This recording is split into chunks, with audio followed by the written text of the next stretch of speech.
আমরা পরীক্ষা দিলেই ফেল করি। আর ফেল করবো না কেন? আমরা তো পড়ার সময় পাই না। কারণ 365 দিনে 1 বছর, এর মধ্যে 52 দিন শুক্রবার, তাইলে থাকে কত? 313 দিন। এর মধ্যে আবার শীতকাল, গ্রীষ্মকাল, বর্ষাকালে ছুটি 50 দিন, তাইলে থাকে কত? 263 দিন। আবার এর মধ্যে আমরা যদি দৈনিক 8 ঘন্টা করে ঘুমাই, তাহলে বছরে কত আসে? 122 দিন, তাহলে থাকে কত? 140 দিন। আবার এর মধ্যে যদি 1 ঘন্টা করে আমরা খেলার পিছনে ব্যয় করি, তাহলে কতদিন আসে? 15 দিন। 15 দিন বাদ দিলে কত আসে? 126 দিন। এর মধ্যে যদি 2 ঘন্টা করে খাওয়ার, গোসল করার পিছনে ব্যয় করি, তাহলে 30 দিন চলে যায়, তাহলে থাকে কত? 96 দিন। এর মধ্যে আমরা প্রত্যেক দিন কথা বলার পেছনে 1 ঘন্টা করে ব্যয় করি, তাহলে বছরে কতদিন হয়? 15 দিন।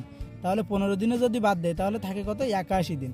এর মধ্যে আমরা পরীক্ষা দেই খালি 35 দিন, তাহলে থাকে কত? 46 দিন।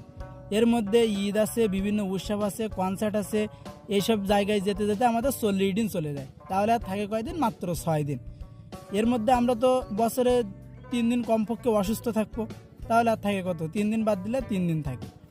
এই 3 দিনের মধ্যে আমরা ঘুরতে যাব আবার কমপক্ষে 2 দিন, তাহলে থাকে কত? 1 দিন। এমন কি মনে হচ্ছে 1 দিন আমাদের পড়ার সময় থাকে না? জন্মদিন কোথায় যাবে? আমরা তো জন্মদিন পালন করবো নাকি?